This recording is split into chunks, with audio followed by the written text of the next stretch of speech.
Hi guys, and welcome to Calming Bedtime Journeys.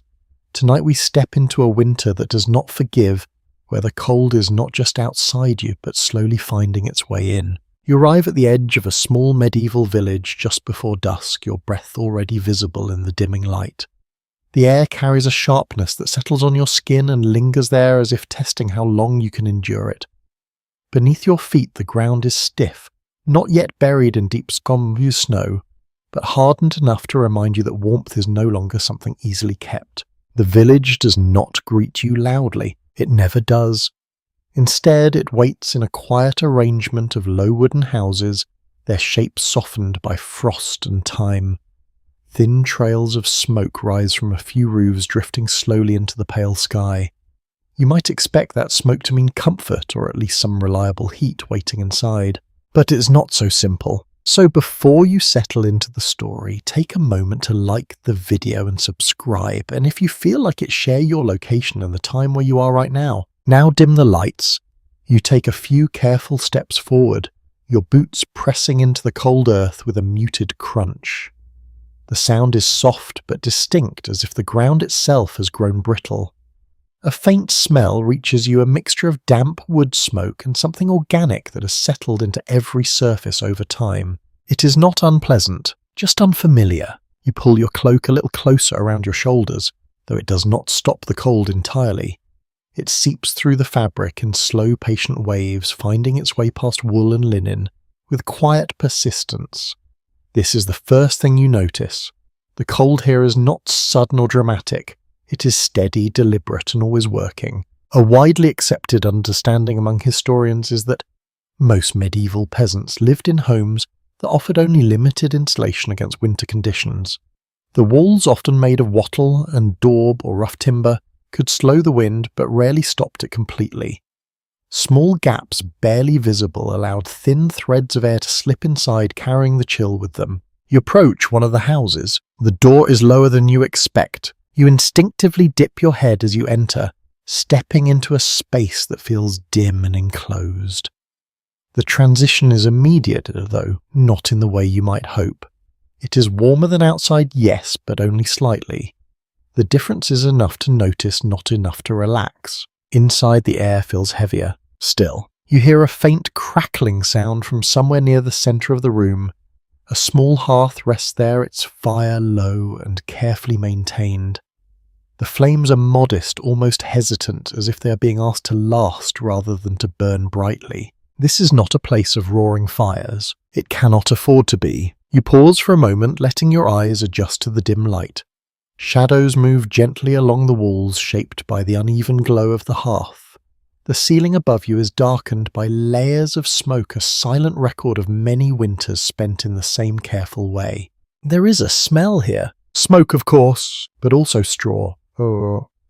Straw. And something else warmer, more grounded. It takes a second before you recognize it. Animals. A lesser known detail noted by some researchers is that many peasant homes were shared at least partially with livestock during the coldest months. Not out of sentiment, but practicality. The body heat of animals rising slowly through the space could make a measurable difference in such a confined environment. You feel it now. Not strong, but present. A faint warmth that does not come from the fire alone. You step further inside your hands, instinctively moving closer to your body. The cold has followed you in clinging to your clothing and skin. It takes time for any warmth here to reach you, and even then, it is subtle. You are not alone. A few figures move quietly around the room, their actions slow and deliberate. There is no wasted motion. Every task seems measured, as if energy itself must be conserved just as carefully as heat. One person adjusts something near the hearth while another gathers a bundle of straw from the corner. No one rushes. There is no need. A thoughtful observation raised by scholars is that daily life in winter villages followed a rhythm shaped heavily by temperature and daylight rather than strict schedules. Activities were timed not just for necessity but for survival. When it was warmer, even slightly more could be done. When the cold deepened, movement slowed. You feel this rhythm without anyone explaining it. It is simply there. You move closer to the hearth, extending your hands toward the low flames. The warmth reaches you, gradually brushing against your skin in a way that feels almost uncertain. It is enough to soften the sting in your fingers, but not enough to fully chase away the cold. Not yet. The fire is not meant to do everything. That becomes clear quickly. Instead, it is only one part of a larger, quieter system. A system built from habit necessity and a deep familiarity with winter that has developed over generations. No single method is enough on its own.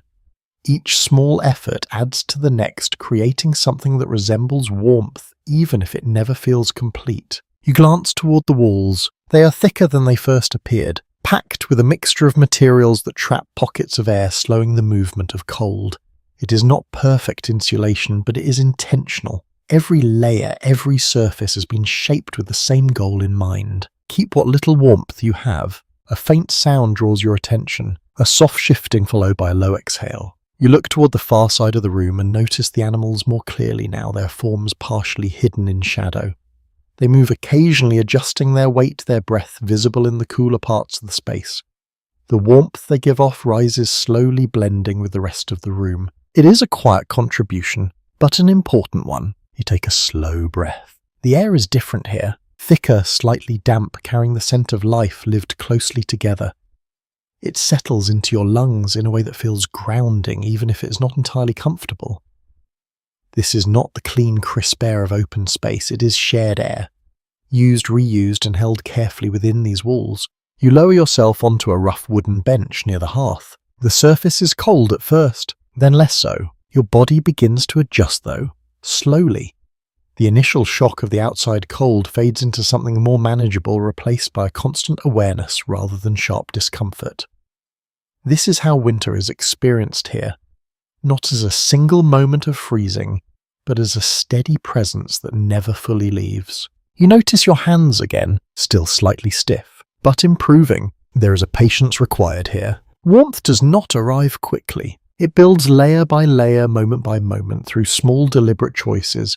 You begin to understand that survival in this environment is not about defeating the cold. That would be impossible. It is about working with it, enduring it, adapting to its rhythm until it becomes something you can live within rather than something you constantly fight against. Outside, the light continues to fade. Inside, the room holds steady. Not warm, but warmer than before. And for now, that is enough. You remain seated near the hearth, letting the faint warmth settle slowly into your hands and wrists. It does not spread far, but it begins to soften the stiffness that followed you inside. Around you, the quiet movement continues, each person adjusting clothing, shifting posture, or reaching for something nearby with careful intention. Your attention turns to what they are wearing. At first glance, it seems simple. Rough fabric, muted colours, no decoration. But the longer you observe, the more deliberate it appears. Layers overlap in ways that feel purposeful rather than accidental. A tunic sits beneath a thicker outer garment. A second wrap rests across the shoulders. Sleeves extend past the wrists, sometimes doubled, sometimes folded. You look down at your own clothing, then back at theirs. There is a difference. A well-established understanding among historians is that medieval peasants relied heavily on layering garments to retain body heat rather than depending on strong indoor heating. Individual pieces were rarely thick on their own, but when combined they created pockets of still air that slowed the loss of warmth. You feel this idea as much as you see it. One of the figures nearby pulls their outer layer closer, tucking the edge inward with practiced ease. The movement is small but precise. It reduces the space where cold air might slip in. Another person adjusts the cloth around their neck, covering a gap you had not even noticed before. No part is left exposed without reason. You shift slightly on the bench and pull your own cloak tighter. The fabric presses closer to your body now, and you notice something subtle. The air between your clothing and your skin begins to warm, held in place rather than escaping. It's not dramatic, but it works. A faint draft brushes against your ankle. You glance down. The lower part of your leg is less protected, and the difference is immediate. The cold there feels sharper, more insistent. It reminds you that warmth here is uneven, shaped by whatever is covered and whatever is not. You adjust your position, pull the fabric lower. Even that small change helps. A curious detail sometimes mentioned in studies of rural life is that people often wore the same garments for extended periods during winter, rarely removing layers unless absolutely necessary. It was not simply about convenience. Each layer carried warmth that had built up over time, and removing it meant starting over. You can understand why. The idea of letting this small amount of warmth escape feels unnecessary. You watch as someone near the doorway adds another layer over their shoulders before stepping outside briefly. When they return, they do not remove it. Instead, they keep it on, letting the accumulated heat remain trapped. Nothing is wasted. The materials themselves feel different from what you might expect. You reach out slightly, brushing your fingers against a hanging garment nearby. The texture is coarse, thick, but not soft. It catches slightly against your skin. Wool, you recognize it by touch. A commonly accepted fact is that wool was one of the most important materials for cold weather in medieval Europe. Its fibers could trap air effectively even when slightly damp, providing insulation that other fabrics struggle to match. You rub your fingers together. There is a faint resistance. It is not comfortable in a modern sense, but it is reliable. You begin to notice other materials as well. A strip of fur lining the edge of a cloak. A piece of cloth wrapped more tightly around the chest. Each element adds something small, something quiet, contributing to the same goal. Warmth held in place. You shift again this time, leaning slightly forward. The heat from the hearth touches your face more clearly now, though it remains gentle. Behind you, the rest of the room is cooler, but the layers you wear begin to balance that difference. The contrast becomes less noticeable. A soft sound reaches you. Fabric moving. You glance to the side and see someone pulling their sleeves down further, covering their hands almost completely. Only the fingertips remain visible. It looks inconvenient, perhaps even restrictive, but effective. You try something similar, tucking your hands partially into your sleeves. The warmth there is immediate. The space is smaller, the air more contained. Your fingers begin to relax more fully. You hold them there for a moment, then longer. An ongoing discussion among historians considers how much of this knowledge was formally taught and how much was simply learned through daily life. There are few written instructions describing exactly how to dress for winter in these communities, suggesting that much of it was passed down through observation and repetition. You can see that now. No one explains anything. No one needs to. The methods are embedded in the movements themselves. Adjust, tuck, wrap, pull closer.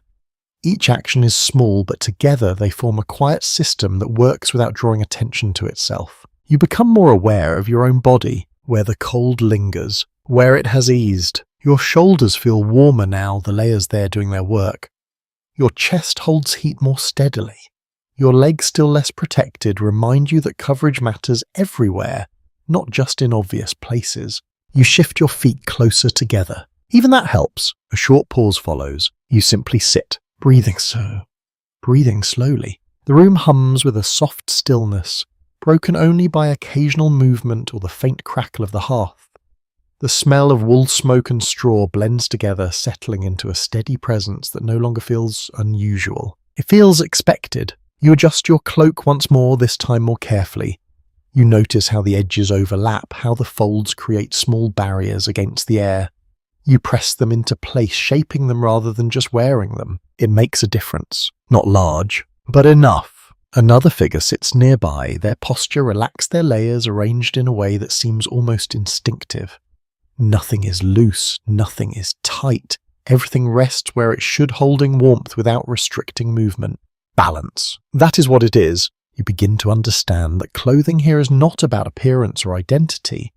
It is about function refined over time into something quietly effective.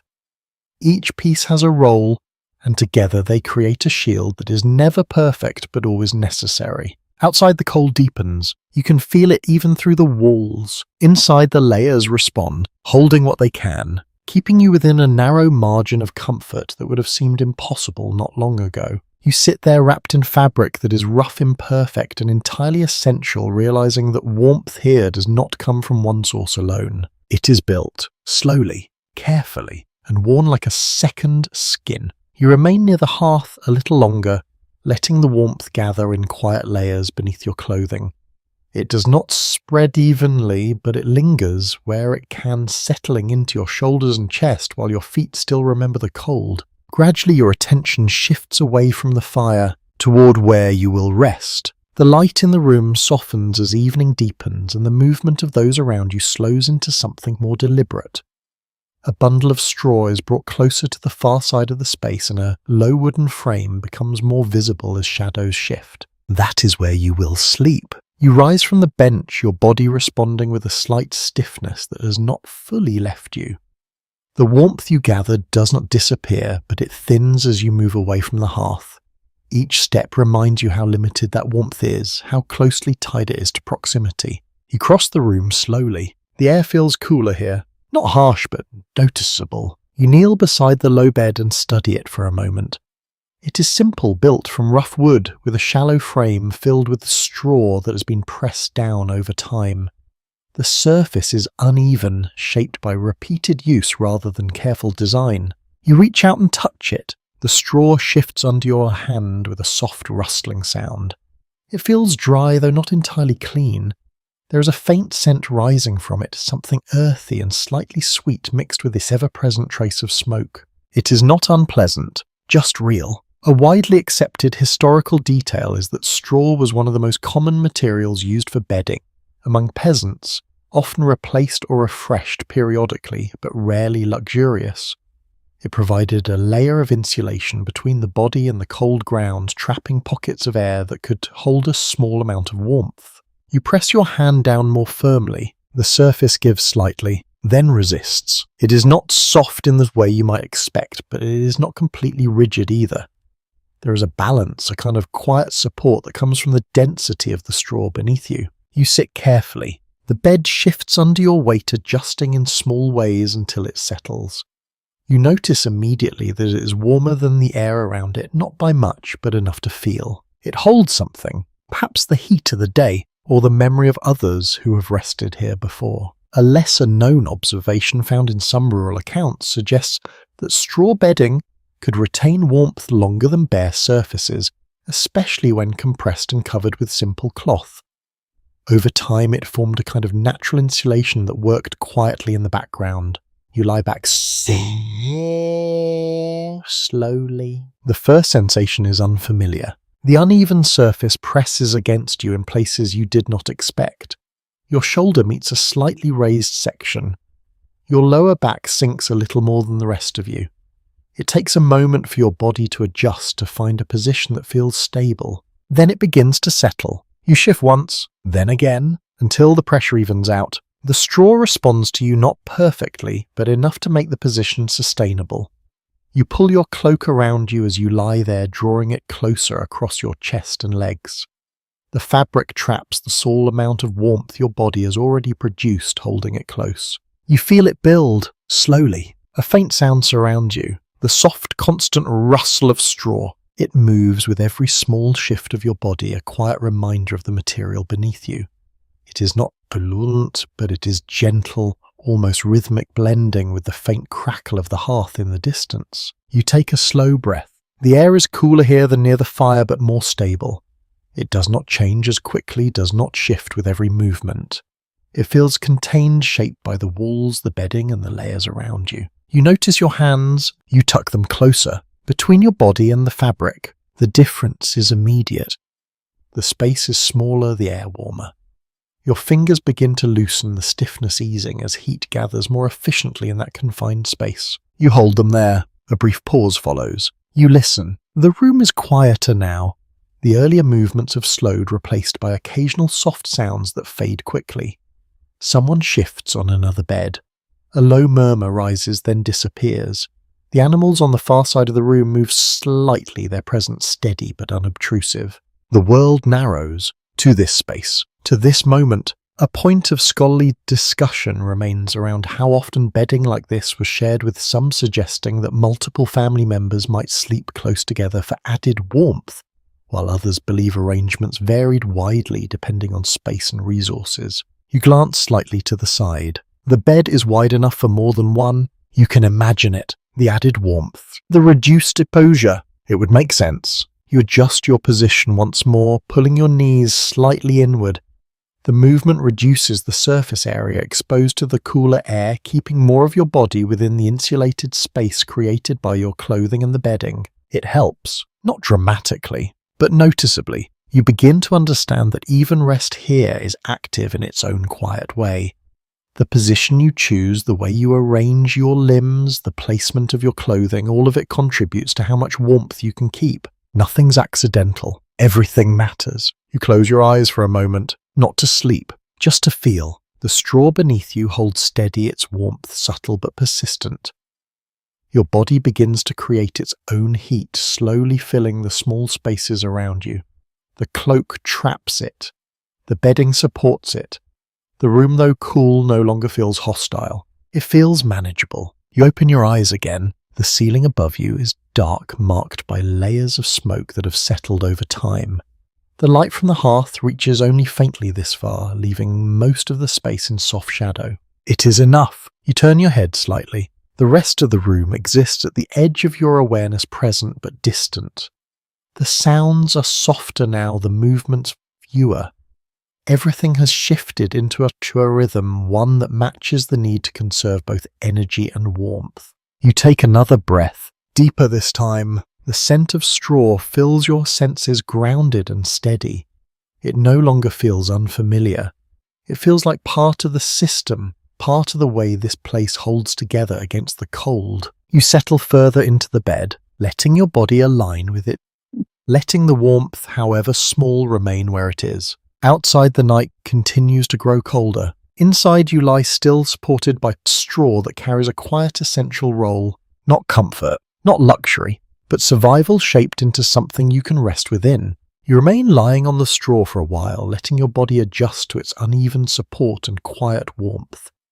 The initial discomfort fades into something more familiar, something your muscles begin to accept rather than resist. Around you, the room continues to settle, each movement softer than the last. Then you notice something shifting nearby. Not loud, just closer. A figure lowers themselves onto the same bed, careful and unhurried, adjusting their position without disturbing you too much. Another follows, settling along the edge, their movements practiced and efficient. There is no hesitation in the way they arrange themselves. This is expected. You feel the change immediately. The air around you grows warmer, not from the fire but from the presence of others. It is subtle at first, almost unnoticeable, then gradually more distinct. The space between your bodies holds heat in a way the open air never could. You shift slightly to make room. There is less space now, but more warmth. A broadly accepted insight into village life suggests that shared sleeping was not unusual during colder months, especially among families with limited resources. Beds were not designed for privacy or comfort in the modern sense, but for practicality, allowing body heat to be conserved within a smaller enclosed space. You feel this principle working. Your shoulder brushes lightly against someone beside you. The contact is not intrusive. It is steady grounding. Their warmth moves through the layers of clothing, adding to your own, creating a combined heat that lingers rather than fading. You pull your cloak closer. It now traps more than just your own warmth. A faint exhale reaches your ear. Slow, even. The rhythm of another person's breathing settles into the space, blending with your own. It becomes part of the environment, as constant and quiet as the faint crackle of the hearth across the room. You notice your hands again. You bring them closer to your chest. The warmth builds faster now. A small detail noted in some rural accounts is that people instinctively position themselves to maximize shared warmth, often turning inward, minimizing exposed surfaces and allowing the center of the group to retain the most heat. You follow that instinct without thinking. Your knees draw slightly inward. Your shoulders angle closer. The shape of your body changes, becoming more compact and more efficient at holding what little heat exists. The difference is immediate, not dramatic, but undeniable. You feel less exposed, less alone in the cold. A quiet sound comes from the other side of the bed. Fabric shifting, someone adjusting their layers, pulling a covering higher, tucking it more securely around their body. The motion is small, but it affects the entire shared space. The warmth redistributes, slightly held more tightly within the group. No words are from you. None are needed. An interesting observation from historians of daily life is that cooperation in such environments often happened without explicit instruction, guided instead by habit and shared understanding. People learned not just to endure the cold individually, but to manage it collectively. You feel that now. Your presence affects theirs. Theirs affects yours. The warmth you share is not owned by anyone alone. It exists between you. You turn your head slightly, careful not to disturb the balance that has formed. The room beyond the bed feels farther away now. Its cooler air held at a distance by the layers of fabric and bodies surrounding you. The contrast is clear. Here it is warmer, not by much, but enough to matter. A brief pause settles over everything, the kind that comes when movement is no longer necessary. You listen again, the soft breathing, the faint rustle of straw beneath shifting weight, the distant steady presence of the hearth. All of it blends into a single quiet atmosphere that feels contained and stable. You adjust your arm slightly. It brushes against someone else. The contact lingers, not uncomfortable, just present. A lesser discussed detail in some interpretations of medieval life suggests that personal space as understood today was far less rigid, especially in colder seasons when survival often depended on shared resources, including warmth. You understand why. Distance would cost you heat. Closeness preserves it. You settle further into the space, allowing your body to align with those around you. The warmth continues to build slowly but steadily, filling the small pockets of air between you, reducing the sharp edges of the cold that once felt so persistent. Your breathing slows, your muscles relax. The tension you carried from outside begins to ease, replaced by a steady, contained warmth that feels more reliable than anything the hearth alone could provide. You notice your heartbeat, still cool, but less so than before. The shared heat is reaching them now, traveling through layers, through contact, through the confined space that holds it all together. It takes time, but it arrives. You close your eyes briefly, not fully resting, just observing. The sensation is different from the warmth of fire. It is softer, less direct, but more consistent. It does not flicker or fade suddenly. It remains as long as the arrangement is maintained. You open your eyes again. The room remains dim. The light low, the world beyond your immediate space, distant and quiet. Everything important is here within reach, within contact. You shift once more, carefully, maintaining the balance. The warmth holds. Outside, the cold continues its quiet work, pressing against the walls, settling into the ground, waiting for any opportunity to return. Inside, you lie among others, sharing what little heat can be gathered, discovering that sometimes warmth is not something you create alone. It is something you keep together. You remain where you are held within the quiet circle of shared warmth, your body gradually loosening as the cold recedes to the edges of your awareness. The heat around you is not strong, but it is steady, sustained by closeness and careful arrangement rather than any single source. After a while, you shift slightly, easing yourself upright. The movement breaks the seal of warmth for a moment. Cool air slips in. You feel it immediately. Not sharp, but enough to remind you how fragile this balance is. You sit there for a breath, letting your body adjust again, then glance toward the doorway. It is still closed, its wooden surface darkened with age and use. The edges are not perfectly aligned. Small gaps trace the frame, almost invisible unless you look closely. You notice something else. The door is low, lower than feels necessary. You remember bending to enter. At the time it seemed inconvenient. Now it makes more sense. A commonly accepted understanding is that medieval homes were often built with smaller doorways and lower ceilings, not only due to construction limits, but also to conserve heat. A reduced opening meant less warm air escaping and less cold air entering. You stand slowly, pulling your cloak tighter as you do. The warmth you gathered does not vanish, but it weakens slightly as you move away from the others. The air feels cooler again, more open, less contained. Each step carries you into a different layer of temperature within the same room. You walk toward the wall. The surface looks uneven, textured with a mixture of materials pressed together over time. You reach out and touch it. It feels firm but not solid in the way stone would be. There is a slight give beneath the outer layer. Wattle and daub. You may not know the name at first, but you feel its purpose. A widely recognized detail in historical studies is that many village homes were constructed using woven wooden strips coated with a mixture of clay straw and other natural materials. This combination helped slow the movement of air, reducing drafts while remaining relatively easy to build and repair. You press your palm against it. The cold is there, but muted. The wall does not feel warm, yet it does not feel as harsh as the outside air would. It holds a kind of neutral temperature, acting as a barrier rather than a source of heat. You slide your hand along the surface. There are small imperfections, tiny cracks, places where the material has shifted or worn down over time. You pause at one of them. A faint thread of cold air slips through. You can feel it. Barely, but enough. You move your hand away, then back again. The difference is clear. A narrow stream of chill, quiet but persistent, finding its way inside through the smallest opening. An interesting point raised by some researchers is that maintaining these walls was an ongoing task, with households regularly patching gaps to prevent heat loss.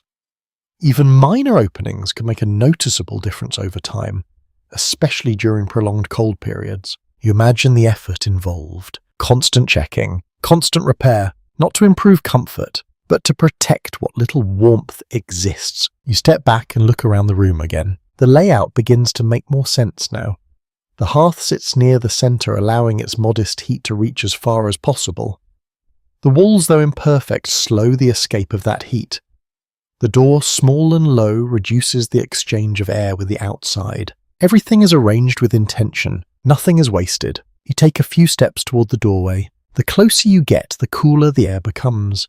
The difference is gradual, not sudden, but it builds with each step.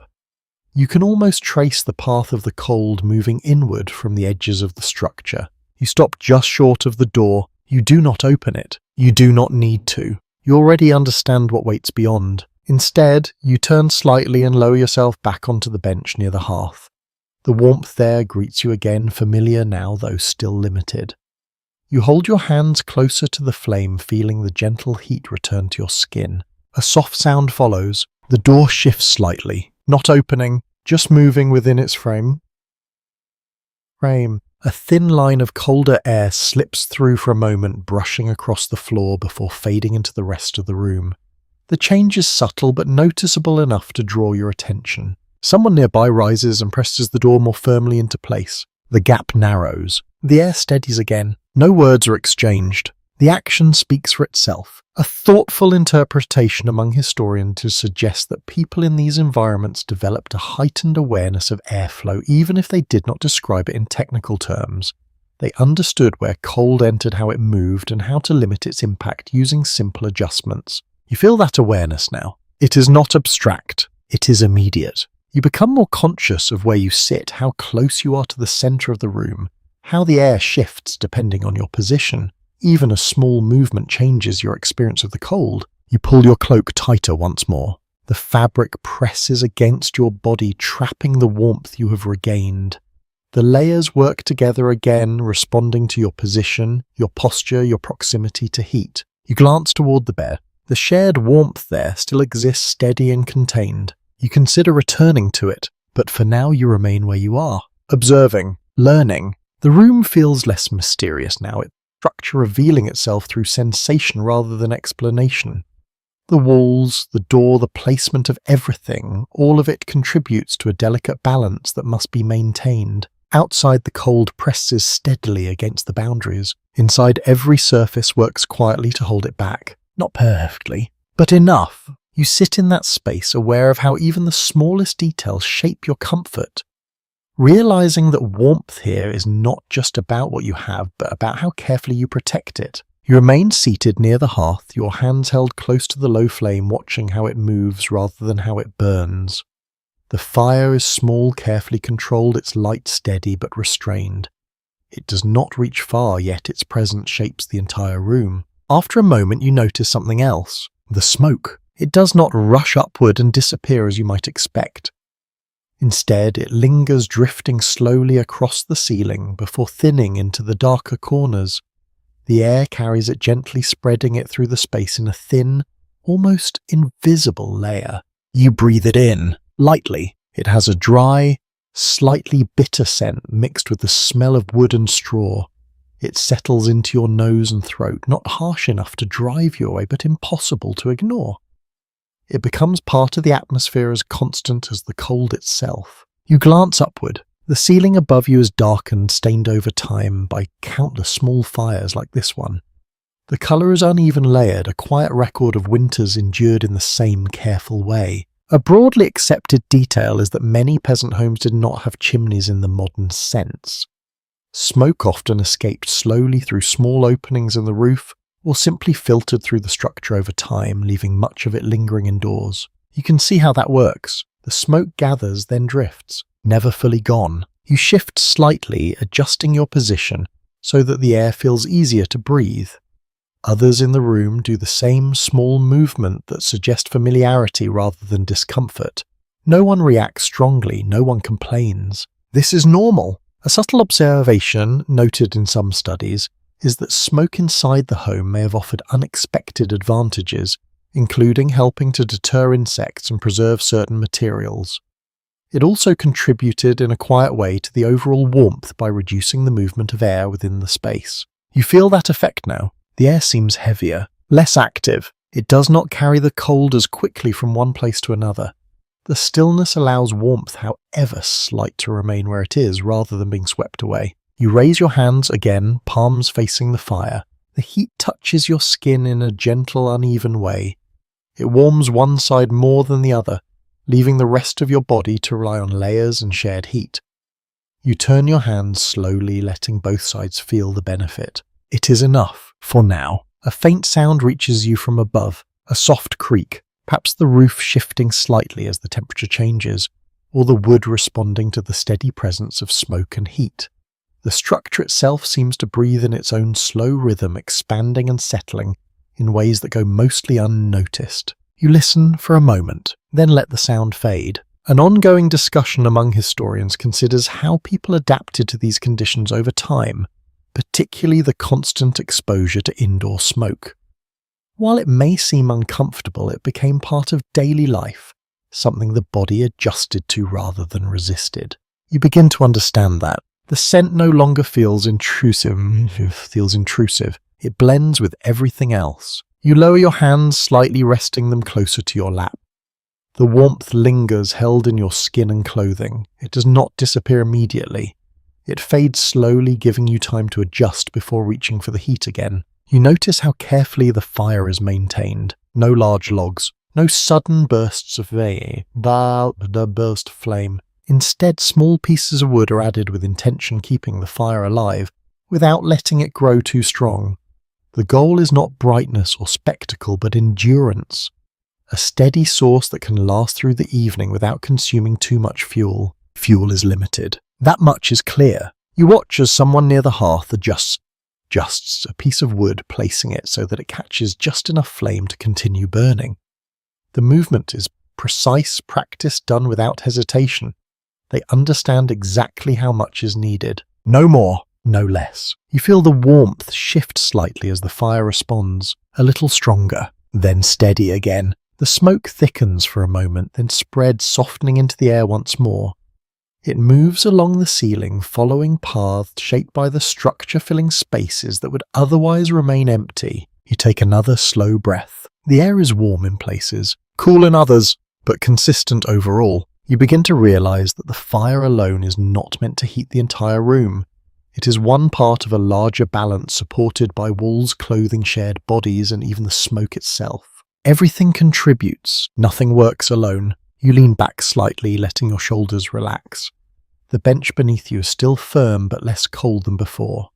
Your body has adjusted to it, or perhaps it has absorbed a small amount of warmth over time. It is hard to tell. A quiet moment settles in, the kind that stretches without urgency. You look toward the bed again, where others remain close together, their shape softened by low light and layered fabric.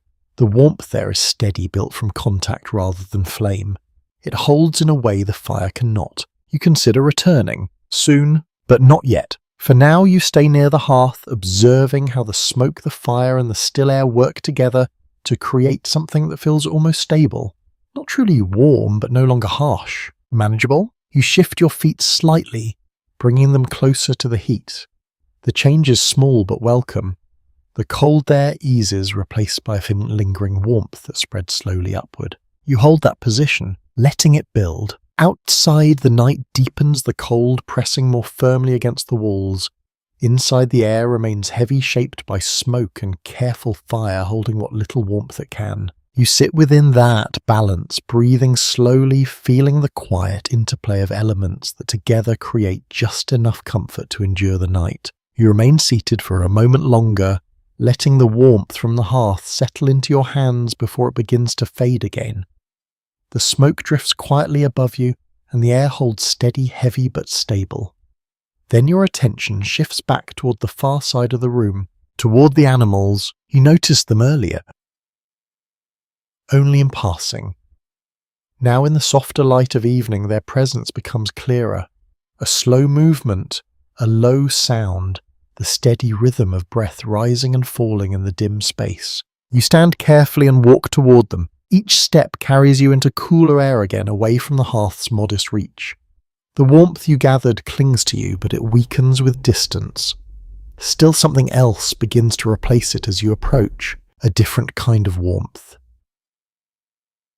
You pause a few steps away. The animals are larger than they first appeared in shadow. A cow shifts slightly, its body heavy and grounded. A goat stands nearby, adjusting its footing with a soft scrape against the floor. Their breath is visible in faint bursts rising into the dim air. You feel it, the warmth they give off. It is not concentrated like fire. It does not flicker or pulse. It simply exists, steady and continuous, spreading outward in a gentle feel that reaches you even where you stand. You take another step closer. The air changes. It feels thicker. Here, warmer by a small but noticeable degree.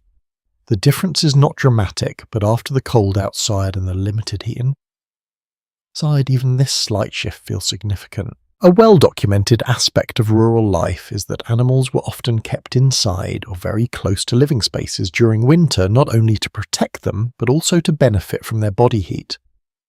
This arrangement helped raise indoor temperatures by a modest but meaningful amount. You understand why immediately. The warmth is real. You extend your hand slightly, not touching, just feeling the air. It carries a different scent here. Stronger, earthier. A mix of hay animal breath and something deeper, something tied to life itself. It is not delicate, but it is effective. A quiet exhale comes from the cow as it shifts again, its body adjusting to a more comfortable position. The sound is low and steady, blending into the background of the room. You notice how calm it is, how unhurried. Everything moves slower here, to here. Even the animals. A detail occasionally mentioned in discussions of peasant homes is that floors were sometimes designed in ways that allowed warmth from animals to rise into the living area above, especially in structures with lofted sleeping spaces. The heat travelled naturally without effort, becoming part of the environment. You glance back toward the bed. You can imagine it, the warmth rising, settling into the space where people rest. You step a little closer again, careful not to startle anything. The warmth increases slightly, wrapping around your legs and lower body. It is uneven, shaped by distance and position, but it is there. You linger, just feeling it. A short pause follows. You listen. The sounds here are different from those near the hearth. Softer in some ways, deeper in others. A slow shift of weight, a quiet breath, the faint movement of hooves against the floor. It is steady, grounded. You realize that this warmth does not need to be managed in the same way as foot. It does not require fuel, attention, or adjustment. It simply exists as long as the animals are here, living, breathing, sharing the space. You step back slightly. The warmth lessens. You step forward again. It returns. The pattern is clear. You begin to understand how important this arrangement is, not just for the animals, but for everyone in the room. Their presence adds another layer to the system of survival, one that works quietly in the background without drawing attention to itself. You turn slightly, looking across the room. The hearth, the walls, the bed, the people, and now the animals. Each element contributes something different. None are enough alone, but together they create a fragile balance that holds the cold at bay, at least for a while. You take a slow breath. The air here is warmer, but heavier too. It carries more scent, more presence. It settles into your lungs with a weight that feels grounding rather than uncomfortable. You stand there for a moment longer, then step back again. The cooler air meets you, but it no longer feels as sharp as before. Your body has adjusted your awareness, sharpened by these small differences in temperature and space. You return towards the center of the room. The warmth from the hearth greets you again, blending with what you have just felt near the animals. The two sources are different, but together they shape the environment in ways that feel more complete. You lower yourself back onto the bench. The wood is no longer as cold, or perhaps you are no longer as sensitive to it. You rest your hands in your lap, feeling the warmth that remains. It is not strong, but it is enough to notice, enough to build upon. A thoughtful interpretation suggests that survival in these conditions depended not on any single solution, but on layering multiple small advantages, each one contributing just enough to make the difference. You feel that now more clearly than before. Nothing here is wasted. Not the fire, not the walls, not the clothing, not even the animals. Everything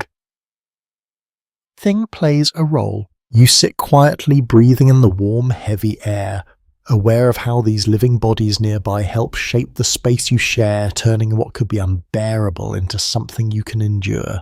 You sit quietly for a moment, letting the layered warmth settle across your body, noticing how each small source blends into the next.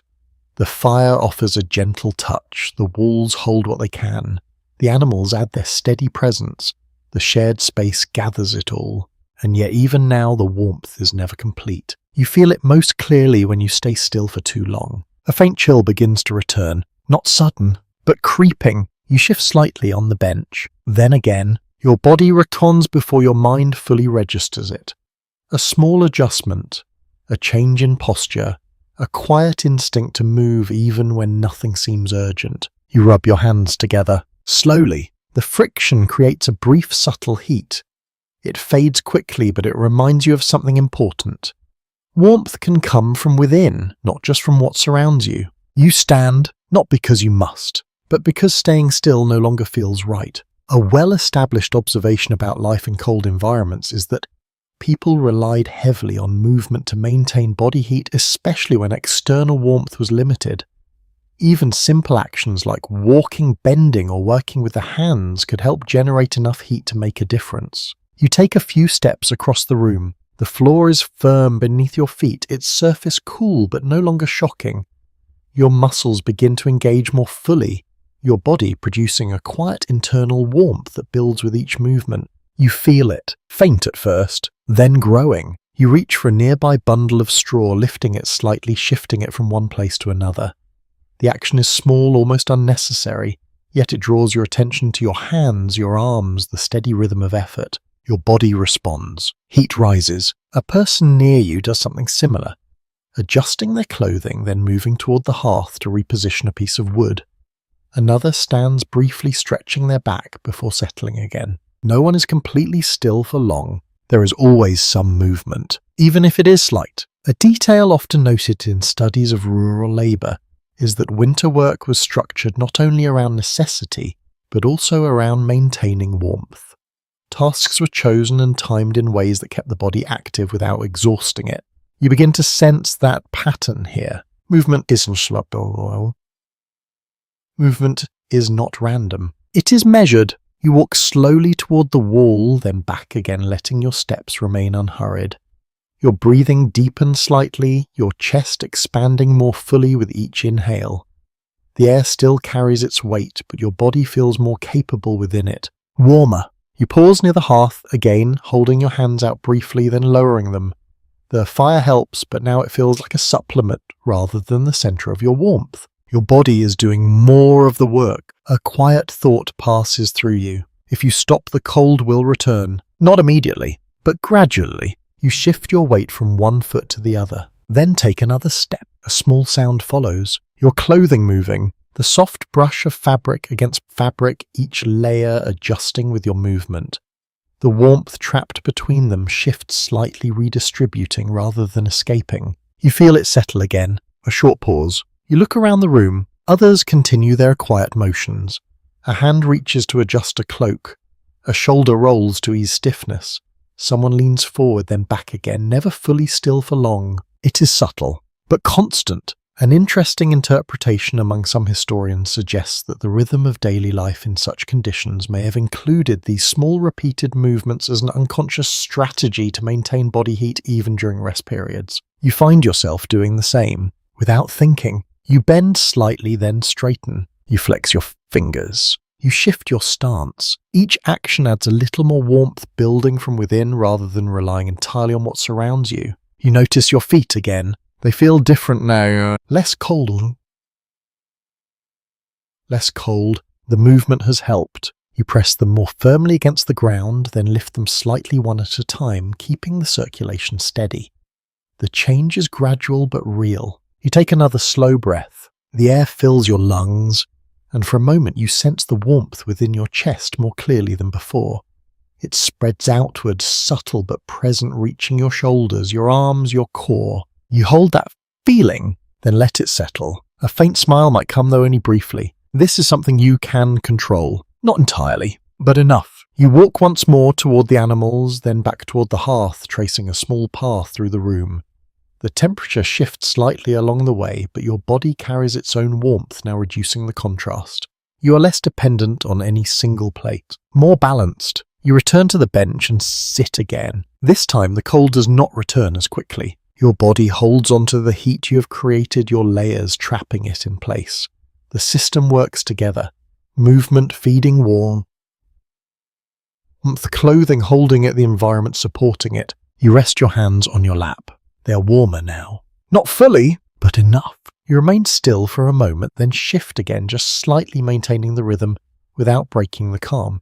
It is not effortful. It is simply part of being here.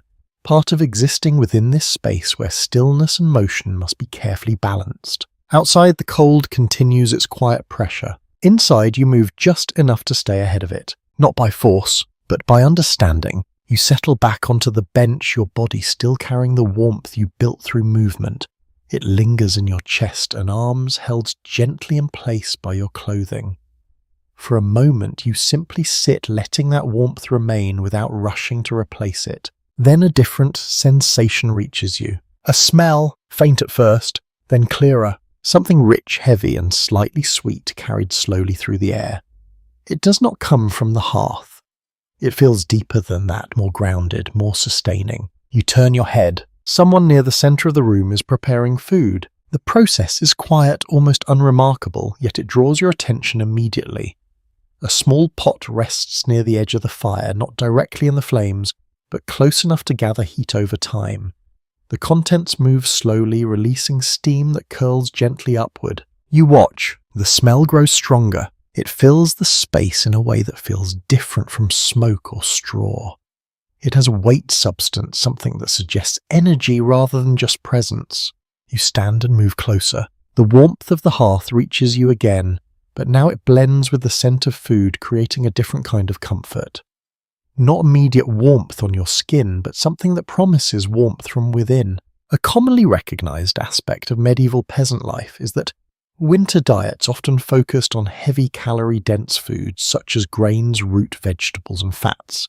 These meals were not always varied, but they provided the energy needed to maintain body heat in harsh conditions. You can understand why just by breathing in, the smell alone feels sustaining. You crouch slightly, watching the slow movement inside the pot.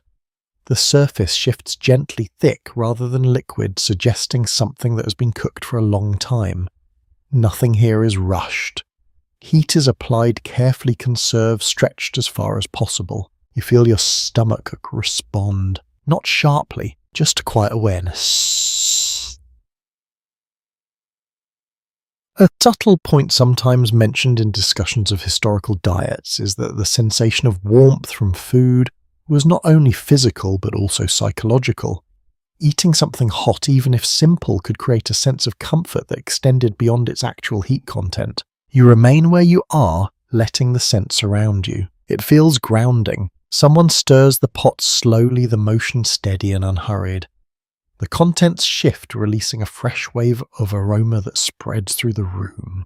Others nearby turn slightly, acknowledging it without speaking. This is part of the rhythm. You notice how close the pot is kept to the fire, but not directly over it. The heat is gentle, controlled, allowing the food to warm gradually rather than boil aggressively. Fuel is limited, so every bit of heat must serve more than one purpose. Cooking and warming happen together. You extend your hands briefly towards the fire again, then draw them back. The warmth there feels familiar now, but your attention remains on the food. It represents something different. Not just warmth on the surface, but warmth carried inside the body. You watch as a small portion is lifted from the pot and placed into a simple bowl. Steam rises, soft and steady. You can almost feel it before it reaches you. A quiet exchange follows the bowl passed carefully from one person to another. There is no urgency, no excess. Each portion is measured, shared, used fully. Nothing is wasted. You receive a bowl yourself after a moment holding it carefully in both hands. The heat reaches your palms immediately, stronger than anything you have felt so far. It seeps through your fingers into your skin, spreading upward in a way that feels both gentle and direct. You hold it closer. The warmth deepens. A short pause. You take a breath. The scent is stronger now, rising directly toward you. It carries notes of grain, perhaps barley or oats mixed with something earthy, maybe root vegetables softened through long cooking. It is simple but full. You take a small sip. The heat surprises you. Not overwhelming, but clear. It spreads through your mouth, down your throat, settling into your chest with a quiet intensity that feels different from the warmth of fire or shared bodies. This warmth stays inside, radiating outward slowly. You feel it build from within. You take another sip, slower this time, letting the heat linger. Your body responds almost immediately, your core warming in a way that begins to reach your limbs, your hands, even your feet. It is subtle, but powerful. An interpretation sometimes raised in historical analysis is that food played a central role in managing cold, not only by providing energy, but by reinforcing the body's ability to generate heat over time. The effect was gradual but essential. You can feel that happening now. The warmth spreads, not evenly, but steadily. You lower the bowl slightly, holding it in your lap. The heat remains both in your hands and within your body. It does not fade quickly. It settles, becoming part of your overall sense of warmth rather than something separate. Around you, others eat in the same quiet way. No one rushes. No one speaks loudly. The act is simple, deliberate, integrated into the rhythm of the evening. Each sip, each movement contributes to the same goal, sustaining warmth through careful, repeated actions. You finish slowly, letting the last of the heat remain with you. When the bowl is empty, you still hold it for a moment longer, feeling the fading warmth against your palms. Even that small residual heat feels worth keeping. You set it aside gently. Your body feels different now. Warmer, more stable. The cold has not disappeared, but it no longer feels as close as immediate. The combination of movement, shared space, and now food has created a deeper layer of warmth, one that feels more reliable. You sit back slightly, breathing slowly. The room remains dim, the fire low, the air still carrying smoke and straw, but now there is something else as well. A quiet internal warmth, sustained, held. You rest in that feeling, aware that here even something as simple as a bowl of food becomes part of the delicate balance that keeps the cold from taking over. You remain seated for a while after finishing the last of the warm food, your hand still remembering the heat of the bowl even as it fades. The warmth inside you settles more deeply now, no longer sharp or immediate, but steady and contained. Your attention drifts again, back to what surrounds you. Not the time. Not the food, but the materials that hold everything together. You glance down at your sleeves, then lift your arm slightly, feeling the fabric shift across your skin. It is coarse, firm, not especially comfortable, yet undeniably effective. The texture presses lightly against you, catching at the surface of your skin in a way that reminds you it is always there. You rub the fabric between your fingers. It resists. Wool. You recognize it more clearly now. A widely acknowledged detail in studies of medieval clothing is that wool was the primary material used for cold weather garments among peasants, valued not for softness, but for its ability to trap heat and remain insulating even when exposed to moisture. You feel that quality immediately. The fibers are dense, layered, creating small spaces that hold air close to your body. That air warms, gradually forming a barrier that slows the loss of heat. It is not perfect, but it works consistently. You shift slightly, adjusting the sleeve where it meets your wrist. The difference is noticeable. Noticeable. A small gap closes. The warmth holds more firmly. You glance around the room again. Others wear similar layers, though each arrangement is slightly different. Some have thicker outer garments. Others rely on multiple thinner pieces. A few have added small elements, strips of fur lining the edges, or extra wraps across the shoulders. Nothing is decorative. Everything has purpose. You reach toward a nearby cloak, brushing its edge lightly. The fur there feels different from the wool, softer, more flexible, but still dense enough to hold warmth. It adds another layer, another barrier between the body and the cold air. You withdraw your hand, then pull your own cloak closer again. The fabric settles around you, forming folds that overlap and reinforce each other. You begin to notice how these folds matter, how the way the cloth rests against itself can either trap warmth or allow it to escape. You adjust it carefully, not tightly, but deliberately. A lesser-known detail from textile studies suggests that the way garments were worn, including how they were layered and wrapped, could significantly affect their insulating properties. Small adjustments could change how much heat was retained. You test that idea. You pull one side closer. Tuck it slightly. The warmth shifts. It holds more evenly now, spreading across your chest rather than escaping along the edges. You pause, just feeling it. A quiet satisfaction follows. You understand something new. The clothing is not passive. It responds to how you use it. You shift your shoulders, letting the layers settle into a more balanced position. The fabric moves with you, adjusting to your posture, creating new pockets of still air that begin to warm slowly. You feel it building again, not from fire, not from food, but from what you wear. A soft sound reaches you. Someone nearby adjusting their garments in a similar way. A cloak pulled tighter, a sleeve extended further over the hand. The movements are small, almost unnoticeable, unless you are paying attention. But you are. You see how often it happens, how natural it is. An ongoing discussion among researchers considers how much knowledge about clothing function was formalized versus learned through experience. There are few detailed written instructions suggesting that much of this understanding developed through daily practice. You can see that clearly now. No one explains, no one teaches. It is simply done, repeated, refined. You lift your hands again this time, keeping them within the folds of your cloak rather than exposing them directly to the air. The warmth inside the fabric feels more stable, less dependent on external sources. You hold that position. It works. A short pause. You glance toward your leg. They remain cooler than the rest of your body, despite your earlier movement and the warmth from food. The layers there are thinner, less carefully arranged. You shift your cloak downward slightly, covering more of your lower body. The effect is immediate. Not strong, but noticeable. The warmth begins to spread there as well, filling the spaces that were previously exposed. You adjust your position again, bringing your feet closer together. The heat concentrates. You feel less exposed. A thoughtful interpretation from some historians suggests that comfort in such environments was not a fixed state, but something constantly managed through small ongoing adjustments. People responded to the cold moment by moment using whatever means were available. You find yourself doing the same, without effort, without thought. You lean back slightly, letting your body settle into the arrangement you have created. The warmth holds more consistently now, supported by layers that work together rather than against each other. You breathe slowly. The air remains heavy with soak and scent, but it no longer distracts you.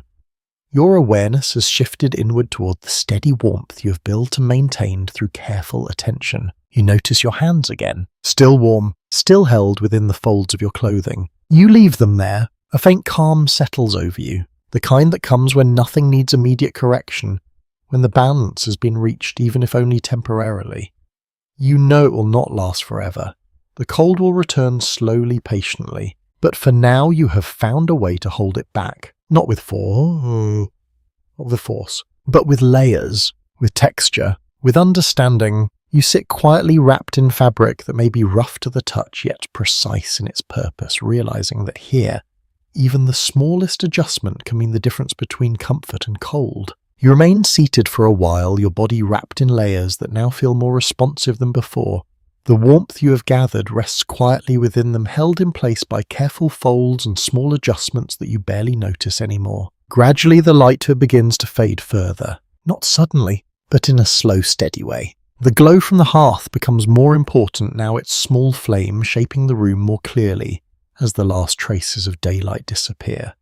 Shadows deepen along the walls and the ceiling seems to recede into darkness, leaving only the lower space softly illuminated. Night has settled in, and with it the cold begins to shift.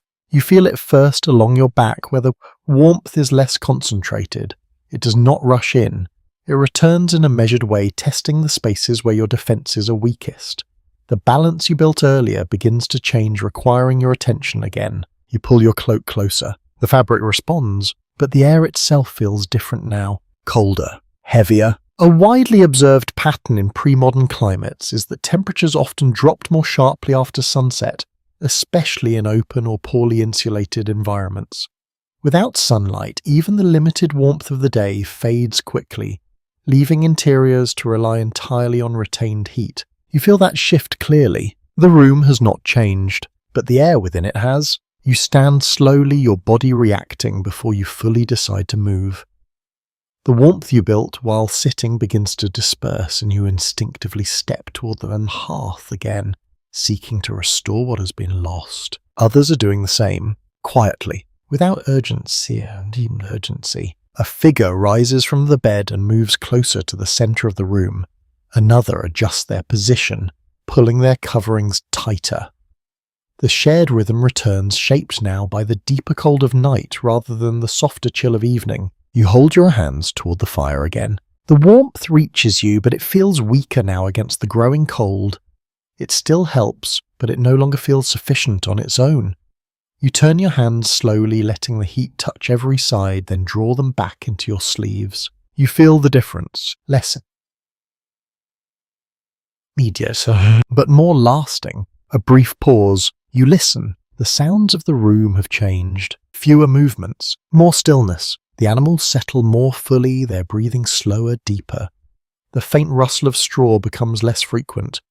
Even the fire seems quieter, its crackle softer, more controlled. Everything has shifted into a different phase, one that requires endurance. An observation sometimes noted by climate historians is that nighttime cold was often the most challenging period for rural communities, as both environmental temperature and human energy levels reached their lowest points at the same time. You feel that tension, the need to stay warm, the need to rest, both pulling in different directions. You walk slowly back toward the bed. The shared warmth there calls to you more strongly now. The difference between that space and the rest of the room has increased, making it more noticeable, more necessary. You lower yourself carefully. The straw shifts beneath you, familiar now. The others adjust slightly to make room, their movements minimal but coordinated. The warmth begins to gather again as you settle into place, your body aligning with theirs in a way that reduces exposure and holds heat more effectively. You pull your cloak tighter, then adjust your position. The warmth builds again, not quickly, but steadily. You notice your breath, visible now in the cooler air just above you, or rising in soft clouds that fade as they reach the slightly warmer space near the ceiling. The contrast is subtle, but it reminds you how close the cold still is. Always present. A lesser discussed detail in some accounts suggests that people often became more aware of their breathing during cold nights, not as a deliberate practice, but as a natural response to the visible presence of their own breath in the air. You find yourself watching it. Inhale, exhale. Each breath carries warmth outward, then disappears. You adjust your head slightly, tucking it deeper into your cloak. The fabric brushes against your cheek, rough but comforting in its own way. It blocks a small draft you had not noticed before. The difference is immediate. You feel more contained. A short pause follows. You close your eyes for a moment, not to sleep yet, just to settle. The warmth around you is enough to hold, but not enough to ignore.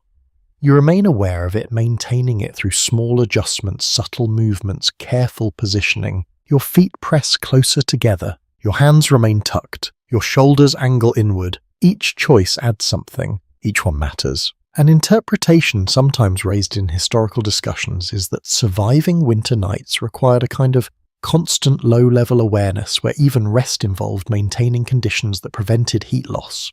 You understand that now. Even stillness is active. You open your eyes again. The room remains dim, the fire low, the air steady.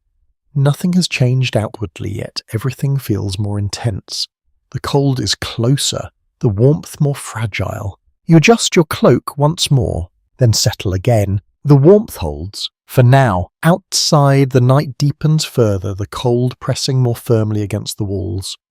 Inside you lie within a carefully arranged space of shared heat and layered fabric, aware that this is the most demanding part of the cycle. The longest stretch, the deepest cold, and you remain within it steady and quiet, holding on to warmth in every small way you can. You lie there, your body aligned with the others, your warmth held within a narrow, carefully maintained space.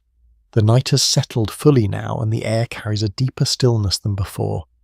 Every sound feels softer, as if the darkness itself has absorbed what little movement remains. For a while you do not move, you simply notice the way your breathing has slowed, the way your body has adjusted to the shape of the straw beneath you, the way the warmth gathers in certain places and fades into others. Then gradually your attention shifts again to what covers you, not just the cloak, but everything layered above and around you. You feel the weight of it, not heavy, but present. A combination of fabric folds and perhaps an extra covering laid across the group. It presses lightly against your body, creating a sealed space that feels different from the open air beyond it. You lift your hand slightly. The covering moves with it, then settles again. You lower your hand back into place. The warmth returns more quickly now. A commonly understood principle in insulation is that trapped air held within layers of material provides one of the most effective barriers against heat loss. In medieval settings, this idea appeared in simple forms, with blankets and coverings used to create enclosed pockets of warmer air around the body. You feel that principle clearly. The space beneath these coverings is warmer than the air outside them, not dramatically but consistently. The difference builds over time, becoming more noticeable the longer you remain within it. You adjust the edge of the blanket near your shoulder. A small gap closes, the warmth releases slightly. You pause, just feeling it. A quiet realization follows. The warmth is not coming from the blanket itself. It is coming from you, from those beside you. The blanket simply holds it in place. A lesser mentioned detail in some accounts suggests that the effectiveness of coverings depended as much on how they were arranged as on the materials themselves. Loose gaps allowed heat to escape, while careful placement helped retain it. You test that idea again. You pull the edge closer to your neck, tuck it slightly. The change is immediate. The air inside the covering feels more stowable, less affected by the cooler air beyond it. Your face remains exposed, but the rest of your body feels more contained, more protected. You settle deeper into the space. The straw beneath you supports your shape, while the coverings above create a soft boundary that holds warmth within. The combination works together, forming a small insulated environment that feels separate from the rest of the room. You notice your hands, still tucked close, still warm. You shift them slightly, then leave them where they are. A faint sound reaches you. Fabric moving. Someone beside you adjusts their own covering, pulling it tighter, smoothing it into place. The movement affects the shared space, redistributing warmth slightly, making it more even across the group. No one speaks. The coordination is quiet, instinctive. An interpretation found in some historical studies suggests that shared sleeping arrangements required a kind of silent cooperation where individuals adjusted not only for their own comfort but for the benefit of those around them. You feel that happening now. Your adjustments affect them. Theirs affect you. The warmth you share depends on that balance. You take a slow breath. The air beneath the coverings feels different, warmer, more still. It does not move as freely, does not carry the cold as easily. It remains close-shaped by the boundaries you have created together. You close your eyes again, this time for longer. The warmth holds steady. Not perfect. Perfect. But enough. A short pause. You become aware of your feet again. They are warmer than before, though still not as warm as your core. You shift slightly, pressing them closer to the center of the shared space, reducing their exposure to the cooler edges. The effect is gradual, but real. You feel the warmth reach them more clearly now. You remain still, letting it settle. A thoughtful observation from some researchers suggests that much of the effectiveness of these methods came not from any single technique, but from the way multiple small strategies combine to create a stable environment. You understand that fully now. The layers, the coverings, the shared space, the positioning, all working together. You open your eyes slightly. The room beyond the coverings is dim, almost indistinct. The fire is still there, but distant now, its light softened by the layers between you and it.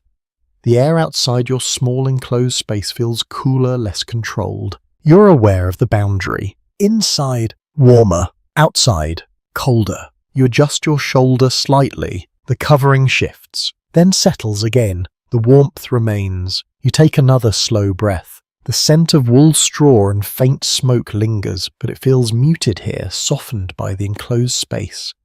Everything feels quieter, more contained, more stable. You let your body relax further, not fully asleep, but closer.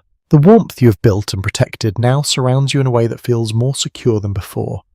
It does not eliminate the cold, but it holds it at a distance, creating a space where rest becomes possible. You remain there wrapped in layers that trap not just heat, but a sense of quiet endurance, understanding that in this place warmth is not given. It is gathered, held, and carefully protected through the long, cold night. You lie within the small pocket of warmth you have created, your body finally beginning to settle into a steadier rhythm.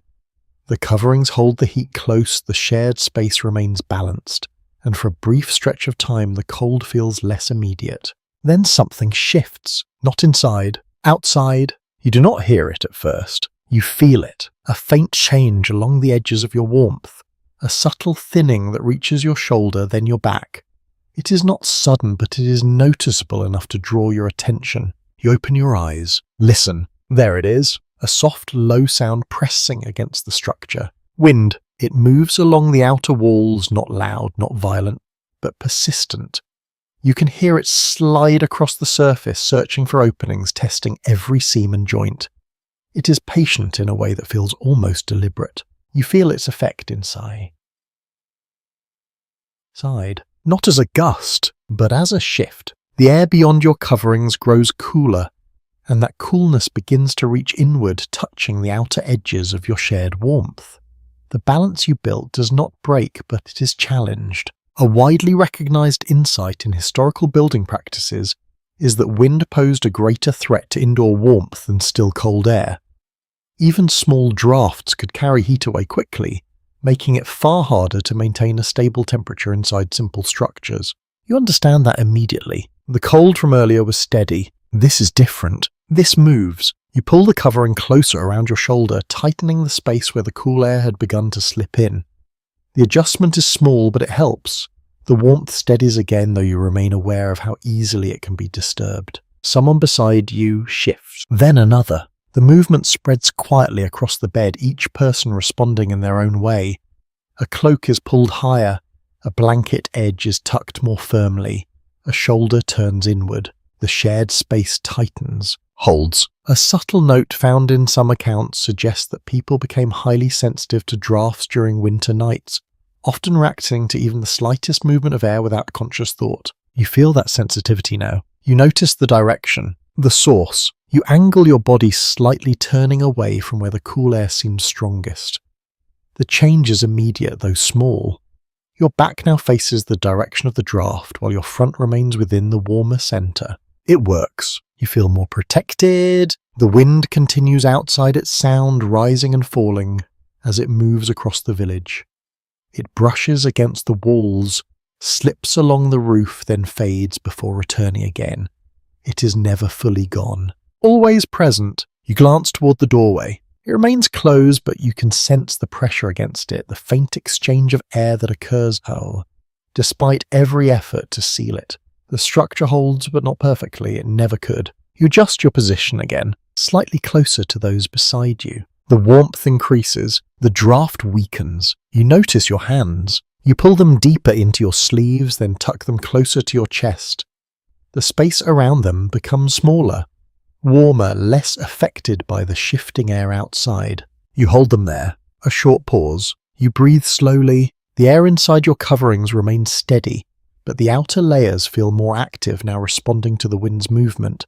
It is as if there are two environments at once: inside, still, outside, in motion. An observation sometimes raised in studies of early homes is that managing wind exposure was often more important than increasing heat sources.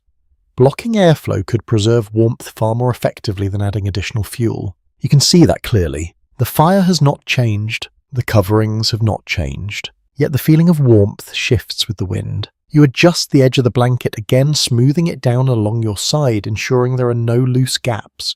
The movement is careful, deliberate, guided by sensation rather than thought. It helps. The warmth steadies again. You listen once more. The wind continues its quiet passage, less noticeable now that you have adapted to it. Your body has found a new balance, a slightly different arrangement that resists its effect more effectively. You settle deeper into that position. Your shoulder presses gently against the person beside you. Their warmth reinforces yours. The shared space becomes more stable. A faint calm returns, not complete, but enough. You close your eyes briefly. The sound of the wind fades into the background, becoming just another part of the environment, no longer demanding your full attention.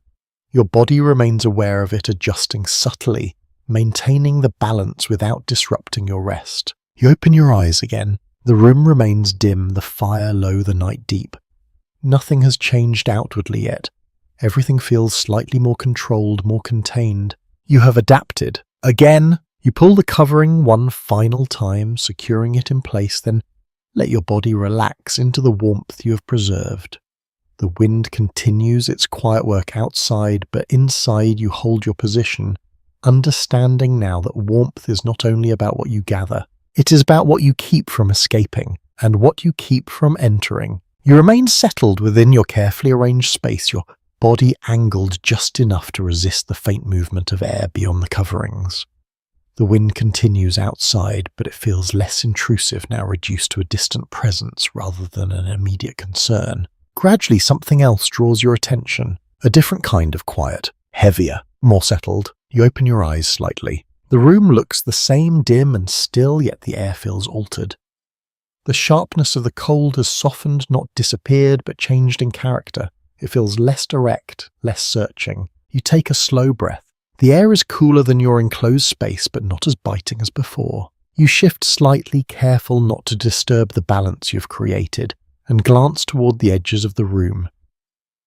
Near the lower parts of the wall, where small gaps once allowed thin streams of cold air to slip through, something has changed. The drafts feel weaker. You lift your head just enough to notice more clearly. Outside, snow has begun to gather. You cannot see it directly, but you can sense its effect. The wind sounds softer now, muffled as it moves across the outer surfaces. The pressure against the walls has changed, less sharp, more diffused. A commonly observed phenomenon in cold climates is that accumulated snow can act as a natural insulator, covering gaps and reducing airflow into structures. Though cold itself, it can limit the movement of colder air, helping interiors retain what little warmth they have. You feel that happening now. The drafts that once slipped through the smallest openings have quieted. The walls, still imperfect, now hold the air more steadily. The difference is subtle but noticeable enough to ease the tension you carried earlier. You lower your head again. The warmth within your coverings feels more secure, more stable. A faint sound reaches you, soft, almost like a whisper. You listen closely. Snow settling, not falling loudly but resting against surfaces, layering gently, filling spaces that were once open. The world outside is being reshaped in a way that affects everything inside. You pull the blanket slightly higher, not out of urgency but habit. It still matters. A small note sometimes mentioned in environmental studies is that while snow brings cold, it also creates a barrier that can protect against wind chill, especially when it accumulates around the base of structures. You understand that contrast now. Cold, protecting from cold. You shift your feet slightly, noticing that the edges of your warmth feel less exposed. The difference is not dramatic, but it is enough to reduce the constant need for adjustment. The space you share holds its temperature more evenly. You relax a little more. Your shoulders soften. Your breathing deepens. A brief pause. You listen again. The sounds of the night have changed. The wind is quieter. The occasional creak of the structure is softer. Even the distant noises seem muted, as if the snow has wrapped the entire village in a layer of stillness. You feel it, not just as temperature, but as atmosphere. You glance toward the hearth. The fire remains low, its light steady but subdued. It has not grown stronger yet, it seems more effective now, its warmth reaching slightly farther without being carried away as quickly. The balance has shifted. In your favour. You settle deeper into the straw, the texture now familiar enough that it no longer distracts you. The coverings above you hold steady, the shared warmth remains consistent, and the outside forces that once pressed against the structure feel less immediate. You notice your hands, still tucked, still warm. You leave them where they are. A thoughtful interpretation in some historical discussions suggests that seasonal conditions could sometimes offer unexpected advantages even in harsh environments, with natural elements like snow contributing to survival in ways that might seem counterintuitive. You feel that truth quietly now. The cold remains, but it is less aggressive. You adjust your position slightly more out of habit than necessity. The warmth holds without immediate effort, allowing you to rest more fully within it. The constant vigilance you maintained earlier begins to ease, replaced by a steadier, more sustainable comfort. You close your eyes again, longer this time. The warmth surrounds you, not strong, but consistent enough to support rest. The air beyond your coverings remains cool, but it no longer intrudes as sharply, no longer demands constant correction. You breathe slowly, in, out. The rhythm settles. The world narrows to the space you occupy, the warmth you share, and the quiet presence of a night that has softened its edges. Outside, snow continues to gather, shaping the environment in ways you can feel without seeing. Inside, you lie within a space that now holds warmth more effectively than before, supported not just by your efforts, but by the conditions beyond your control. You remain there, aware of how even the coldest elements can shift and can change, can sometimes work with you rather than against you. And for this moment, in this quiet, insulated space, the night feels less like something to endure, and more like something you can rest within. You remain within this quiet pocket of warmth, your body finally resting in a steadier balance as the night deepens around you. The snow outside has softened the world, the wind has lost some of its edge, and for a brief stretch the cold feels less demanding. But it does not disappear. It never does. Instead, it shifts again, more slowly now, more patiently. You notice it first as a subtle cooling along your outer layers, a gentle reminder that warmth must still be maintained. The coverings hold, the shared space remains intact, yet the heat within begins to ebb in small, gradual ways. You do not move at once. You wait, feel it, then adjust. A slight shift of your shoulder, a small pull of the blanket. The warmth returns, but not as strongly as before. It builds again, slowly, requiring a little more time, a little more care. You realize something. Warmth is not constant here. It comes and goes, in cycles. You open your eyes slightly. The room remains dim, the fire now lower than before, its glow faint but persistent. The air feels cooler again, though not sharply so.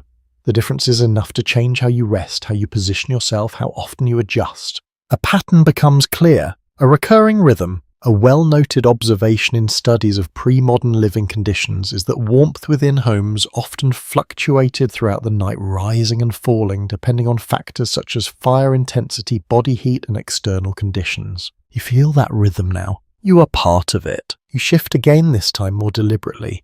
You draw your knees closer, reducing the space your body occupies. The warmth concentrates, more effectively held within a smaller area. It helps. You settle into that position. A short pause. Then you feel it again. A slight cooling. You adjust once more. This time you turn slightly toward the center of the shared space, bringing your body closer to those beside you. The warmth increases again, not dramatically, but enough to restore balance. You understand now. Rest is not stillness. Not entirely. A subtle detail sometimes discussed in historical interpretations is that sleep in such conditions was often lighter and more fragmented, with individuals waking briefly to adjust their position, maintain coverings, or respond to changes in temperature. You experience that directly. You do not fully wake, but you do not fully sleep either. You exist between. You close your eyes again. Your breathing slows. For a while, the warmth holds steady, allowing you to drift closer to rest. The sounds around you remain soft and distant, the shared space quiet and steady. Then gradually the warmth shifts again. A small gap opens somewhere along the edge of the covering. You feel it as a faint thread of cool air brushing your side. Not strong, but enough to pull you slightly from your rest. You adjust without thinking. Pull, tuck, settle. The warmth returns. You drift again. A brief pause, then another shift. This time it comes from movement beside you.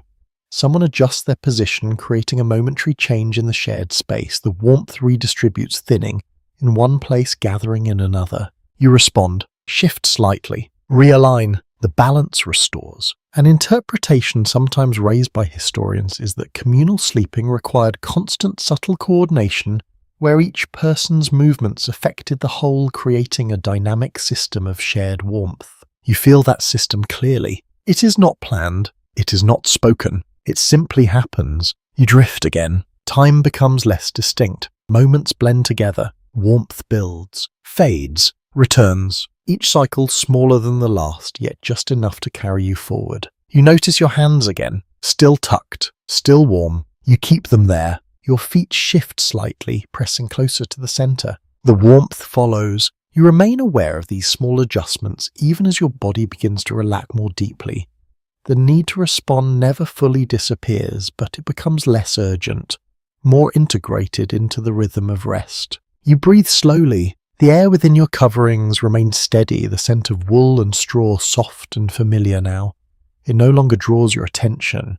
It simply exists, part of the environment you have adapted to. Outside, the night continues its quiet passage. Inside, you move gently within your rest, adjusting when needed, holding warmth where you can, allowing it to return again and again in small, steady cycles. You are not fully asleep, not fully awake, but somewhere in between, carried by the rhythm of warmth and cold understanding now that survival through the night is not a single effort. It is a series of quiet, repeated acts, each one small, each one essential. You remain within that drifting state between rest and awareness, your body adjusting in small, quiet ways as the night continues. The rhythm has become familiar now. Warmth gathers, fades, and returns again through careful positioning and shared presence. Then gradually something changes. The air near the center of the room shifts. You open your eyes slightly. The hearth. It has dimmed further. The glow that once held steady now flickers lower, the small pieces of wood nearly spent. The light softens, and with it the warmth it provides begins to weaken. It does not vanish, but it retreats, becoming less central to the balance you have been maintaining. You feel the difference. Subtle, but unmistakable. You sit up slowly, careful not to disturb those beside you. The covering slips slightly as you move, allowing a brief touch of cooler air to reach your shoulder. You pull it back into place, then glance toward the fire. Someone else is already there. They move quietly, kneeling near the hearth, their hands steady as they adjust the remaining embers. A small piece of wood is added, not large, not enough to create a strong flame, but just enough to sustain what remains. The fire responds, a faint increase in light, a small return of heat. A commonly accepted detail is that fuel during winter months was often limited, requiring careful management of fire throughout the night. Large sustained flames were rare, and instead fires were kept low and extended for as long as possible. You see that practice now. Nothing is wasted. The wood is placed with intention angled so that it catches, slowly prolonging the life of the embers rather than burning quickly. The goal is not to create warmth in abundance, but to prevent its complete loss. You watch for a moment. The flame steadies, then settles again into a low controlled burn. You lower yourself back down. The warmth from the hearth does not surge, but it stabilizes. It supports the rest of the system, adding just enough to keep the balance from tipping too far toward cold. You pull the covering closer once more. The shared warmth returns. A faint sound reaches you, the soft crackle of the fire. It's quieter now than before, but still present, a steady reminder that even a small flame can matter. The sound blends with the breathing around you, forming a gentle, consistent rhythm. You close your eyes briefly, then open them again. A lesser-known observation from some historical accounts suggests that tending the fire during the night was often done in shifts, with individuals waking briefly to maintain it before returning to rest. You can imagine that easily. The pattern fits. No one stays fully awake. No one remains completely unaware. The responsibility moves quietly from one person to another, ensuring that the fire never fully dies. You feel a sense of reassurance from that. The warmth is not left to chance. It is watched, maintained. You adjust your position slight, drawing your knees closer again, allowing the warmth to concentrate. The effect is familiar now, the small increase in heat settling quickly into your core. You hold still. The warmth holds. A short pause. You listen. The room remains calm, the movements minimal. The animals are quiet, their presence steady but subdued. The air carries its familiar scent, though softer now, as if even that has settled into the rhythm of the night. You notice your breathing again, slow, even. The warmth within your chest remains supported now by the food you ate earlier and the careful arrangement of your body. It does not depend entirely on the fire, but the fire adds to it, reinforcing what you have already built. You glance once more toward the hearth. The figure who tended it has returned to rest, their movement barely noticeable as they settle back into place. The fire continues on its own now, sustained by the small addition, its light faint but steady. You understand something more clearly. The fire is not the center. It is part of the system. It supports. It does not solve. A thoughtful interpretation suggests that survival in these conditions relied on redundancy, with multiple small sources of warmth ensuring that the loss of one would not lead to immediate failure. You feel that truth now. Even as the fire weakens, the layers, the shared space, the coverings, and your own body continue to hold warmth. Nothing depends on a single source. You settle deeper into the straw, letting your body align once more with the shared warmth around you. The coverings hold steady, the air remains contained, and the small flame at the center of the room continues its quiet work. You close your eyes again. Longer this time. The warmth remains. Not strong, but enough. Outside, the snow rests against the village. The wind softened the night deep and still. Inside, the fire burns low, carefully preserved its presence, gentle but meaningful. You remain within that balance, aware that even the smallest flame, when managed with care, can carry you through the coldest hours of the night. You remain within that quiet balance, your body finally beginning to drift more fully toward rest. The fire holds at a low glow, the coverings remain secure, and the shared warmth settles into a steady, dependable presence. For a time, nothing changes. Then your awareness shifts again, not to temperature, not to movement, but to the air itself. You take a slow breath. The scent feels stronger now, not unpleasant, but more noticeable. It gathers in the stillness, no longer dispersed by movement or shifting air. It lingers layered and complex, shaped by everything that shares this space. Smoke, straw, wool, and something deeper. You breathe in again. The smell settles into your senses, no longer sharp but full. It carries the warmth of animals, the dryness of old wood, the faint trace of food that still lingers in the air. Each element blends into the next, forming an atmosphere that feels dense and grounded. You do not resist it. You accept it. A commonly acknowledged aspect of indoor life during winter is that enclosed spaces often developed strong, persistent scents due to limited ventilation and the close presence of people and animals. These smells became part of daily experience rather than something separate from it. You feel that clearly now. The air is not neutral. It is lived in. You shift slightly, adjusting your position as you continue to breathe slowly. The scent remains, but it no longer feels intrusive. It settles into the background, becoming part of the environment rather than something that demands attention. You notice how it changes depending on where you are. Closer to the hearth, the smoke is stronger. Near the animals, the air feels warmer, heavier, more organic. Within the coverings, the scent softens, filtered through layers of fabric and held within the small pocket of warmth you share. Each space has its own character. You become aware of how these layers of scent reflect the same system that manages warmth. Nothing exists in isolation. Everything overlaps, contributing to the overall experience of being here. You take another breath, slow, measured. The air fills your lungs, carrying with it the quiet presence of the room. It feels thicker than the air outside, less sharp, more contained. It does not rush in or out. It lingers. A subtle observation found in some historical interpretations suggests that people became accustomed to these conditions to the point where such scents signaled familiarity and safety rather than discomfort. You begin to understand that. This air means shelter. It means warmth, however limited. It means survival. You shift your head slightly, pressing it deeper into your cloak. The fabric softens the scent further, creating a smaller, more controlled space around your face. The difference is slight but noticeable. You feel more enclosed, more at ease. A faint sound reaches you, a slow movement nearby, someone turning in their sleep, the fabric brushing softly, the straw beneath them, shifting with a gentle rustle. The scent changes slightly, with the movement stirred just enough to remind you of its presence. Then it settles again. You remain still. Your breathing continues, the rhythm steady. You notice how your body no longer reacts to the scent in the same way it did earlier. It does not feel unfamiliar anymore. It feels expected, integrated into the experience of the night. You adjust your hands slightly. Still warm, still tucked. You leave them there. A short pause. You listen again. The fire continues its quiet crackle, the sound softer now, almost distant. The animals remain still, their breathing deep and slow.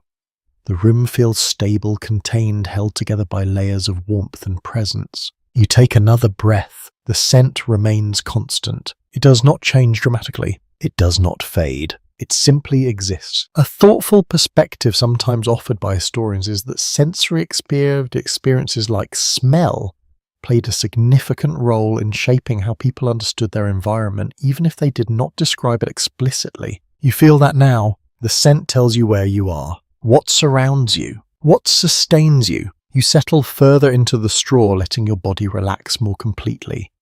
The warmth holds, the coverings remain secure, and the air around you feels steady even with its weight and complexity. You close your eyes again. The scent does not disappear, but it no longer matters in the same way. It becomes part of the background, part of the quiet, continuous experience of being here. Outside, the night remains cold and still. Inside, the air is full-layered and alive with the presence of everything that shares this space. You rest within it, breathing slowly, understanding that even something as simple as the air itself carries the marks of survival. And here that is enough. You remain within that steady rhythm of breath and warmth, your body resting more deeply now, your awareness softening at the edges.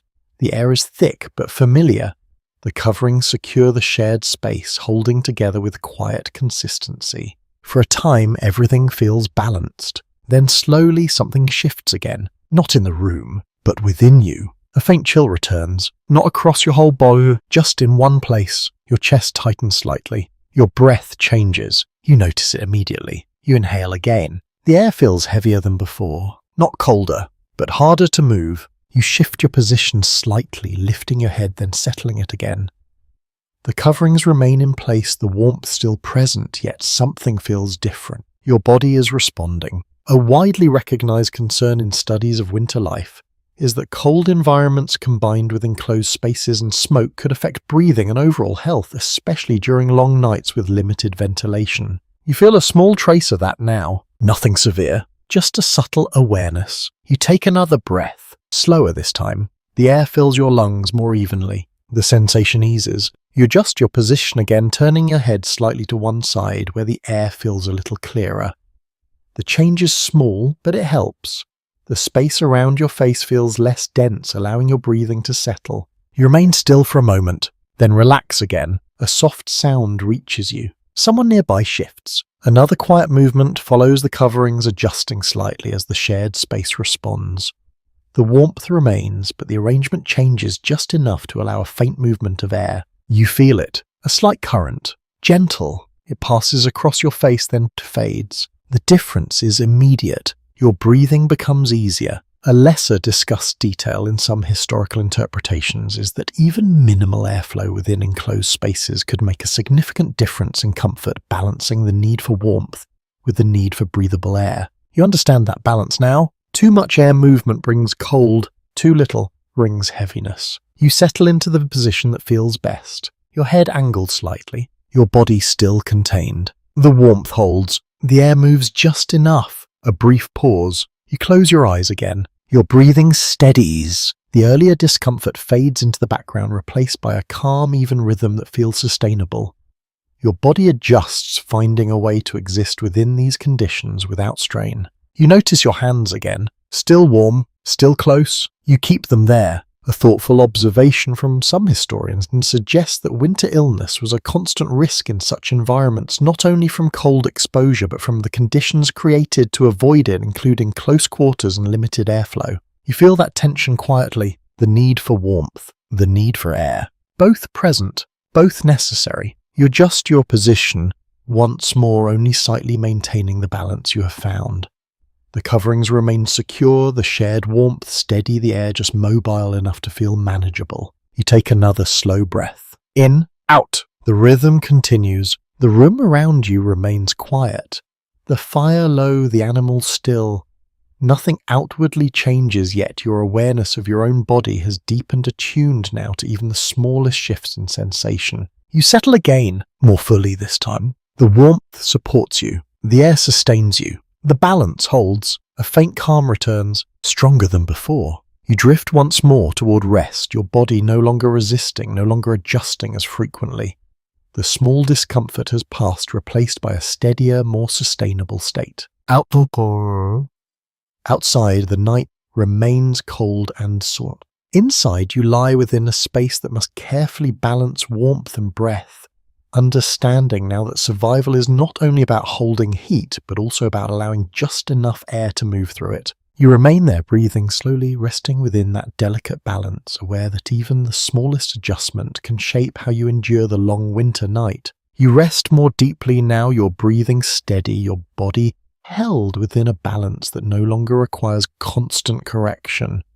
The warmth you have gathered remains, the air feels manageable, and the night has settled into a quieter phase. Time passes. You're not fully aware of it, but something begins to change. Slowly, gently. You notice it first in the quality of the darkness. It softens, not because the light has returned, but because the depth of night has begun to ease. The room still lies in shadow, yet the darkness feels less complete, less absolute. You open your eyes slightly. The hearth glows faintly, its light low but present. The fire has not gone out, though it rests near its end. The warmth it provides is minimal now, yet it still contributes, holding the edge of the cold at a distance. You remain still, listening. The sounds have changed again, not louder, but different. A slight shift among the animals, a deeper breath, a small movement that suggests the long stillness of night is beginning to loosen. An observation often noted in historical discussions is that early morning hours brought subtle changes in activities even before visible light, as both people and animals responded to the approaching day. You sense that now. The rhythm is changing. You shift slightly, your body responding to the cooling air that has settled more evenly across the room. The warmth remains, but it feels thinner, stretched over a longer period without renewal. You pull your covering closer. The fabric responds. But the difference is smaller now. You understand why. The night has taken its toll. You sit up slowly. The movement feels heavier than before, your body more rested, yet also more aware of the cold that surrounds you. The warmth you built earlier has faded in places, leaving behind a cooler, more neutral sensation. You draw your knees inward again. The warmth returns slightly, enough to hold. A subtle insight found in some studies suggests that the final hours before dawn were often among the coldest, as any retained heat from the previous day had long dissipated, and new warmth had yet to arrive. You feel that clearly. This is the quietest part, the coldest stretch. You glance toward the doorway. It remains closed, at the snow outside still shaping the air that presses against it. The drafts are minimal, but the overall temperature feels lower, more settled, less influenced by earlier sources of warmth. You stand carefully. The floor feels cooler beneath your feet, though, not as shocking as it once did. Your body has adapted, learned the range of sensation, learned how to respond without resistance. You take a few slow steps. Movement helps, as it always has. Your body begins to generate warmth again, small at first, then building gradually. You flex your hands, roll your shoulders slightly, allowing the heat to return from within. You feel it spreading. You walk toward the hearth. The embers glow faintly, their light soft and low. There is little flame left, only the quiet presence of heat that lingers in the remaining wood.